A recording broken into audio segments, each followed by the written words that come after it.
काबिज भारतीय फोर्सेस ने मकबूजा कश्मीर में मजीद 3 नौजवानों को शहीद कर दिया।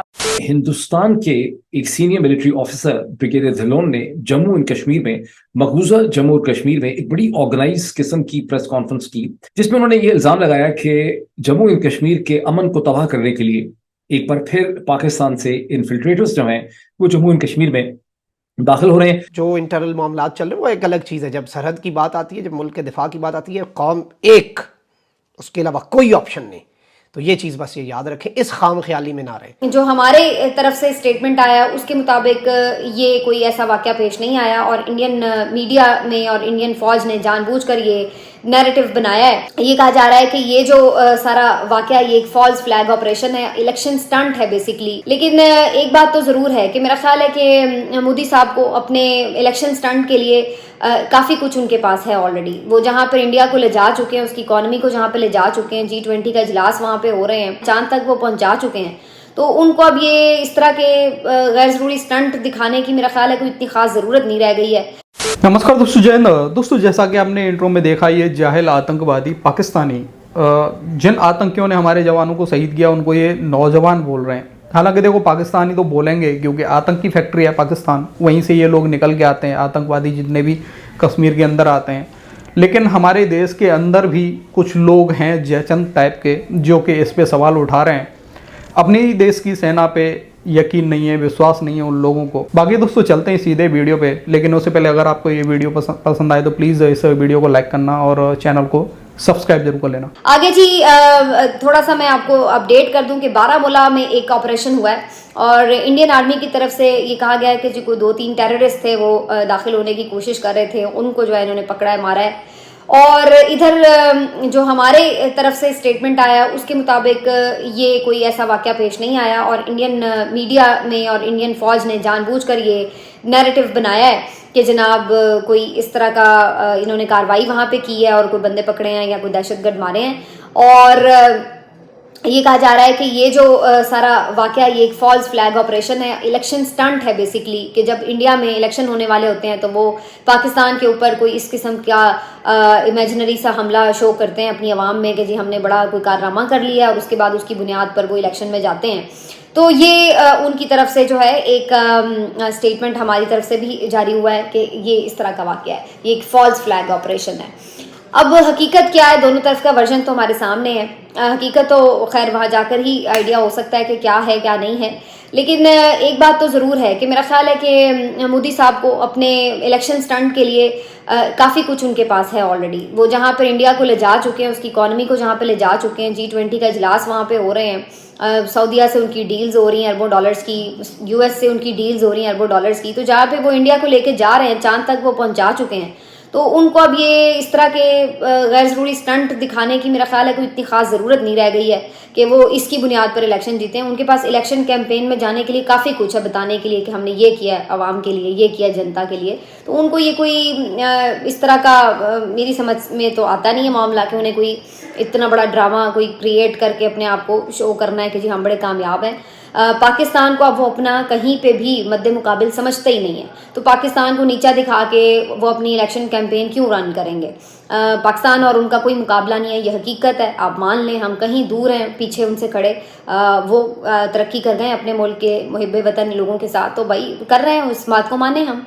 बाकी हमारे यहाँ अलबत्ता काफ़ी मसले मसाइल हैं और अगर वाकई सरहद पे कोई कशीदगी है, कोई मसले मसाइल हैं, तो उसकी बुनियाद पर ख़दशात जन्म ले लेते हैं कि कहीं फिर इसी बुनियाद के ऊपर इलेक्शंस भी हमारे मुल्क में डिले ना हो जाए। क्योंकि हमें तो हर वक्त यही लाले पड़े रहते हैं कि जी हमारे मुल्क में पता नहीं बुनियादी इलेक्शन भी होना है कि नहीं होना। हम तो इन्हीं चक्रों में हर वक्त पड़े रहते हैं ना। हर वक्त किसी ने कब्जा करना होता है, किसी को धक्का मार के निकालना होता है, किसी ने आके बैठना होता है। तो हमारे मुल्क में तो ये चीप हरकतें ही नहीं जान छोड़ रही, तो हमने कहाँ चांद पर जाना है। तो कहने का मकसद ये है कि हमें तो ये लाले पड़े हुए हैं कि जी सरहद पर अगर खुदा न खास्ता कोई कशीदगी हो गई तो फिर उसके बाद मुल्क में इलेक्शंस का भी जो है पहले ही कोई हाल नहीं है करवाने का, तो फिर बिल्कुल ही उससे एक हमें समझ जाए कि भूल ही जाएं इलेक्शन। आप अगर कोई ऐसी अमन अमान की सूरत हाल डेवलप हो गई तो वी होप के मामला हालात जो है वो नॉर्मल रहे। गुज़िश्ता 12-14 घंटे में या 24 घंटे में कहें कि हिंदुस्तान के एक सीनियर मिलिट्री ऑफिसर ब्रिगेडियर धिल्लोन ने जम्मू एंड कश्मीर में, मकबूजा जम्मू और कश्मीर में एक बड़ी ऑर्गेनाइज किस्म की प्रेस कॉन्फ्रेंस की, जिसमें उनके साथ बहुत से और अफसरान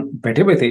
और ये प्रेस कॉन्फ्रेंस वो है जिसे हिंदुस्तान के ज़राए इबलाग ने बड़े नुमाया तरीके से शाया किया है और इसके ऊपर एक बहस भी होते नजर आ रही, जिसमें उन्होंने ये इल्जाम लगाया कि जम्मू एंड कश्मीर के अमन को तबाह करने के लिए एक बार फिर पाकिस्तान से इन्फिल्ट्रेटर्स जो हैं वो जम्मू एंड कश्मीर में दाखिल हो रहे हैं। और उन्होंने ओरली कोई, उन्होंने कम से कम मैंने जो प्रेस कॉन्फ्रेंस के टुकड़े देखे हैं उसमें उन्होंने कोई चार्ट्स नहीं दिखाए, कोई उन्होंने सैटेलाइट इमेजरी नहीं दिखाई, उसमें कोई लाशों की तस्वीरें उन्होंने नहीं दिखाई, कोई वीडियोज उन्होंने नहीं दिखाई, कोई सैटेलाइट के कोऑर्डिनेट्स वगैरह उन्होंने प्रोवाइड नहीं किए, लेकिन ज़बानी उन्होंने बड़ी ग्राफिक डिटेल्स दी हैं कि फला सेक्टर से इतने बजे दहशतगर्द दाखिल हुए, मारे गए, फिर हमने किस तरह से कौन से वेपन्स उसके लिए यूज किए, फिर वो दौड़ के पाकिस्तान की सरहद की तरफ गए। और साथ ही फिर उन्होंने उसको कनेक्ट किया पाकिस्तान की मिलिट्री के साथ कि जब वो वहां से दहशतगर्द दौड़ रहा था, मिलिटेंट दौड़ रहा था, तो उसको पाकिस्तान की फौज ने एक प्रोटेक्टिव कवर प्रोवाइड किया। सो पाकिस्तान की रेगुलर आर्मी को, एक थोड़ा सा इसमें एंगल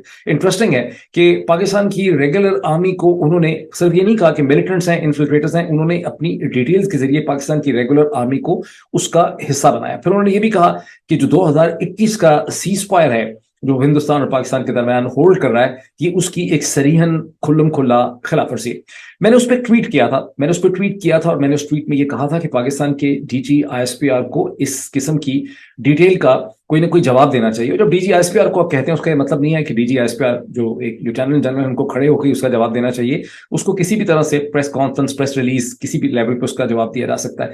लेकिन जिस तरह से होता है हिंदुस्तान पाकिस्तान में, जिस तरह से हमारे यहाँ भी एस्टैब्लिशमेंट के जो नुमाइंदे बैठे हुए हैं सोशल मीडिया पे, ट्विटर पे, वो बड़े रिएक्टिव हैं, तो वहां से यही है कि हिंदुस्तानी झूठ बोल रहे हैं और हिंदुस्तानी हमेशा झूठ बोलते हैं। बल्कि एक तो ऐसा जवाब मर्द है कि उसने आगे से ट्विटर पे लिखा है कि ये मोईद पीरजादा जो है ये पाकिस्तान के खिलाफ प्रोपेगेंडा कर रहा है, इसको जवाब खुद देना चाहिए था। ये किस तरह से कह रहा है कि डीजी ISPR को जवाब देना चाहिए? विद दिस काइंड ऑफ चुगत जिस किस्म के बैठाए हुए हैं, वो असल पॉइंट जो है वो उसमें मिस ही हो रहा है। रीजन सारी थी कि पाकिस्तान की तंजीमें यहाँ उड़ी के अंदर इन्फिल्ट्रेशन करना चाहते हैं और उनका मुद्दा था यहाँ पे इन्फिल्ट्रेशन करके जम्मू एंड कश्मीर के अंदर जो शांति बहाल हो रखी है उसको और बारामूला उड़ी तहसील के अंदर कोई खलबली करना, किसी आईडी के तहत कोई एक बड़ा धमाका करना और एक टेररिस्ट ग्रुप को इन्फिल्ट्रेट करके यहाँ पीस को डिस्टेबलाइज करना। इसी इंटेलिजेंस इनपुट्स के मद्देनजर फौज ने और पुलिस ने अपना इंटेलिजेंस और CICT ग्रेड को और मजबूत किया और पिछले कुछ दिनों के अंदर हमारी जो डैगर डिवीजन की फौज की आगे एम्बुशेस ले कर रहे थे उनको हमने इंटेलिजेंस इनपुट्स के हिसाब से साइट किया। आज सुबह तकरीबन 6:40 पर बहुत बुरा मौसम था, बारिश पड़ रही थी और फॉग का माहौल था। हमारे यहाँ रुस्तम बटालियन के हथलंगा एरिया के अंदर एक जो एम्बुश साइटेड था, उसने नोटिस किया कि 3 से 4 टेररिस्ट ये LOC क्रॉस करने की कोशिश कर रहे हैं हथलंगा नाला के नजदीक। इमीडिएटली कॉन्टैक्ट एस्टैब्लिश किया गया। ये टेररिस्ट के साथ फायर फाइट तकरीबन 2 घंटे तक चली, 6:40 से लेकर 8:40 तक। इस फायर फाइट के अंदर हिंदुस्तान फौज ने UBGLs, MGLs और रॉकेट लॉन्चर्स का इस्तेमाल किया और इस फायर फाइट के अंदर एक टेररिस्ट न्यूट्रलाइज किया गया। इसके बाद जो एम्बुश पार्टीज वहां थी उन्होंने नोटिस किया कि 2 टेररिस्ट जो कि इंजर्ड हुए हैं उन्होंने अपनी थोड़ी मूवमेंट बदल ली है, तो उसके हिसाब से एम्बुशेस ने रीसाइट किया और तकरीबन 9:15 बजे फिर से एक सेकंड फायर फाइट शुरू हुई। ये फायर फाइट तकरीबन आधे घंटे तक के लिए चली, जिसके अंदर की दूसरा टेररिस्ट भी न्यूट्रलाइज कर दिया गया। इसी दौरान तीसरा टेररिस्ट जो इंजर्ड हुआ था वो पाकिस्तान फौज की पोस्ट जो नजदीक में है उनके फायर सपोर्ट की मदद में उसने एक्सफिल्ट्रेट किया। इसमें यह चीज नोट करने की जरूरत है कि पाकिस्तान आर्मी की पोस्ट ने इस टेररिस्ट को एक्सफिल्ट्रेट करने के लिए फायर सपोर्ट दिया और हमारी तरफ फायर किया। फौज की जो पार्टीज इन्वॉल्व थी उन्होंने वहां क्वाडकॉप्टर भी फ्लाई किए। पाकिस्तान फौज ने हमारी क्वाडकॉप्टर्स के ऊपर भी फायरिंग की और ये टेररिस्ट जो तकरीबन 300-400 मीटर पाकिस्तान की तरफ एक्सफिल्ट्रेट किया वहां जंगल एरिया के अंदर, ये जाके वहां गिर गया और हमारे अनुमान के हिसाब से वो उसकी वहां ही वाज किल्ड देयर एंड उसके बाद उसकी बॉडी वहां से रिकवर की गई एंड वेदर बड़ा खराब था, इसके कारण क्लैरिटी भी नहीं आई, but further operations and search इस एरिया में 2 बजे तक चलती रही है। ऑपरेशन 2 बजे इनिशियली कॉल्ड ऑफ हो गया है। अभी इलाके के अंदर अभी भी सर्च चल रही है, हमारी पार्टीज वहां तैनात हैं एंड अभी तक का ऑपरेशन जो कि 8 घंटे तक के लिए चला है, इस ऑपरेशन के अंदर पाकिस्तान के 3 टेररिस्ट न्यूट्रलाइज कर दिए गए हैं, 2 टेररिस्ट की बॉडी रिकवर की गई है, एक टेररिस्ट पाकिस्तान की साइड में जाके उसकी डेड बॉडी पड़ी है, जिसका हमें अनुमान है कि उसकी बॉडी उधर से रिकवर कर दी गई है किसी से। एंड ये ऑपरेशन दर्शाता है कि पाकिस्तान फौज किस तरीके से मुलविस है टेररिस्ट को हमारे यहाँ इन्फिल्ट्रेट करने की मदद करती है, उनकी फायर सपोर्ट देती है और मॉरल सपोर्ट देती है एंड कश्मीर के अंदर किस प्रकार से पाकिस्तान की फौज मुलविस है यहाँ पे हमारे पीस और सिक्योरिटी को हार्म करने के लिए। जी तो नाज़रीन इकराम, आपने ये सुना और समझ लग गई होगी इनकी बातों से, इनकी टोन से कि ये क्या प्लान हो रहा है और किस चीज़ की बेस बना रहे हैं। सिर्फ इतनी सी बात है कि एक चीज़ की ये खाम ख्याली में ना रहे हैं कि इन्हें मुंह तोड़ जवाब पहले अभिनंदन वाले मामले पे भी दिया था, और जिस तरह से खान साहब ने भी बात की कि ये वो चीज़ें हैं जिनके ऊपर कोई कॉम्प्रोमाइज़ नहीं है, जिस पर कोई बात नहीं है, जिसमें कोई ऑप्शन दूसरा नहीं होता।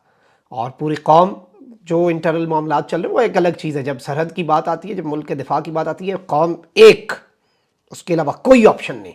तो ये चीज़ बस ये याद रखें, इस खाम ख्याली में ना रहें, वरना इस मरतबा भी इनके साथ वही होगा जो पिछली दफ़ा इनके साथ हुआ था। पिछली दफ़ा हुआ क्या था भाई, पहले यही बता दे।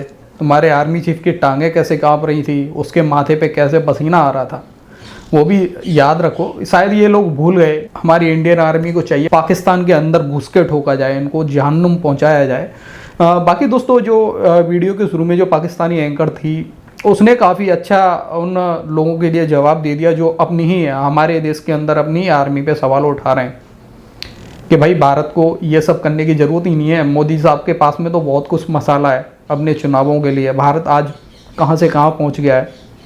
बाकी दोस्तों, आपका क्या कहना है, अपनी राय कमेंट में ज़रूर देना, और ये वीडियो पसंद आई तो प्लीज़ इस वीडियो को लाइक करना। फिर मिलते हैं किसी नेक्स्ट वीडियो में, तब तक के लिए जय हिंद, जय भारत।